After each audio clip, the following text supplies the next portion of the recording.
Fala Fogão, tá começando a primeira edição do Radar Alvinegro nessa segunda-feira, 12 de agosto.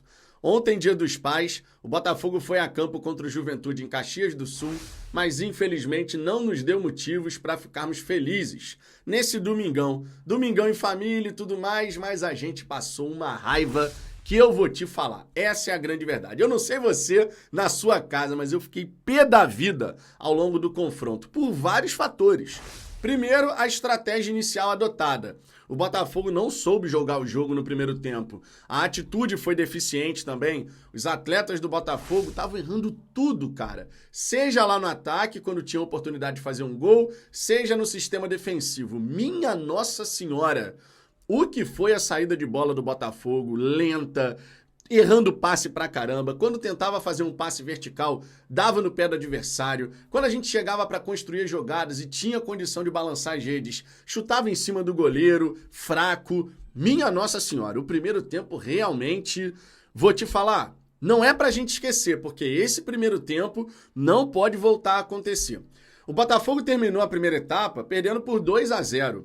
Já estava difícil a situação. Aí volta para o segundo tempo, mesmo com algumas alterações, toma o 3-0. E toma o 3-0 num contra-ataque, onde a gente tinha superioridade numérica.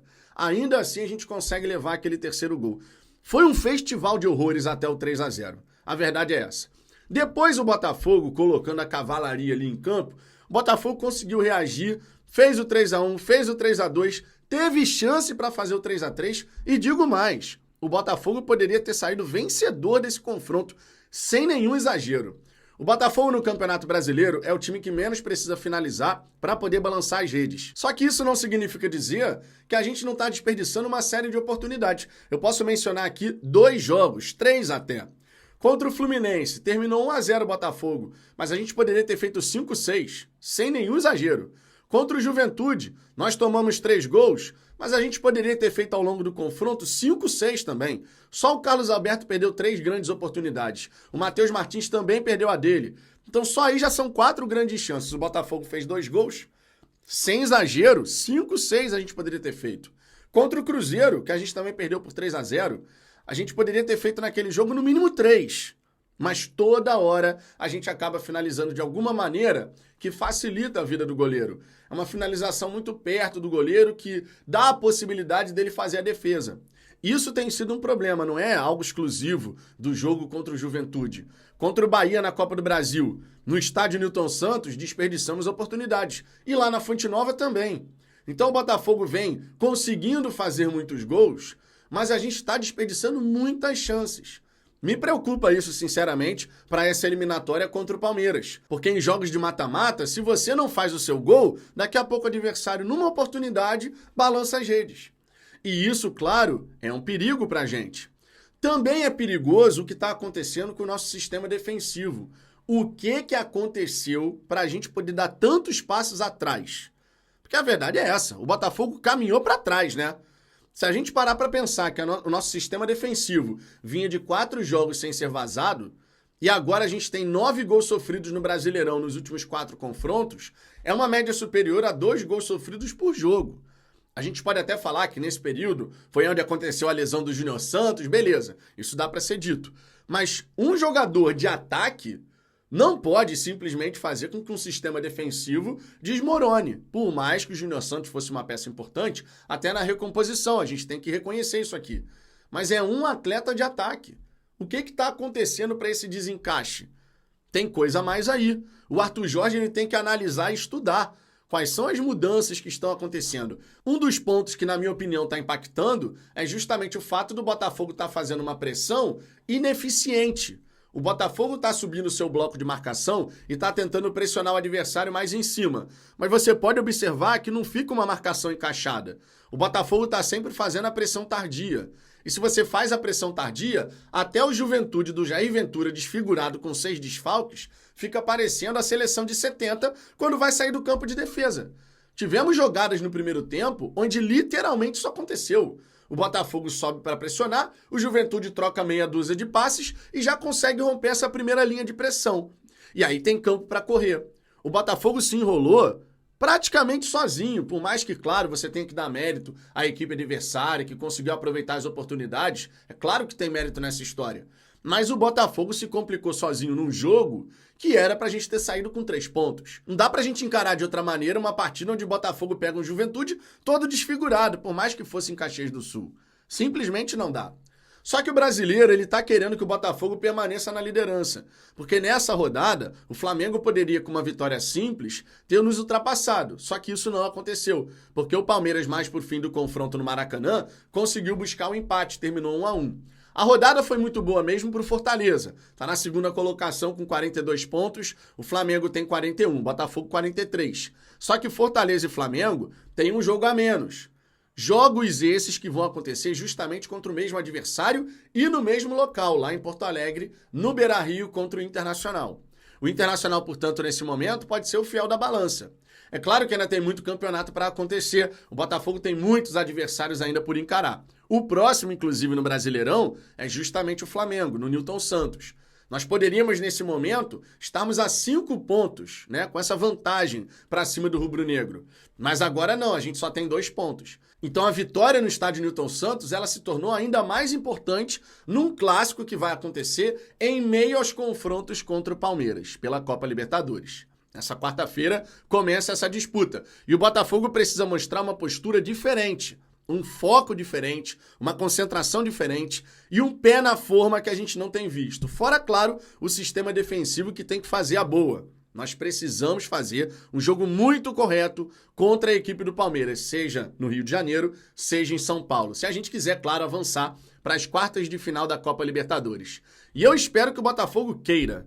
E eu espero que os jogadores entrem em campo nesses 3 jogos que a gente vai ter pela frente, Palmeiras, Flamengo, pelo Brasileirão, depois Palmeiras de novo, que o time do Botafogo esteja, meu irmão, 200% focado e concentrado. Nós não podemos, em hipótese alguma, escutar aquele tipo de declaração que a gente não estava 100% concentrado, que a gente entrou meio desligado. O Arthur Jorge ontem ele falou sobre esse confronto dizendo tipo isso.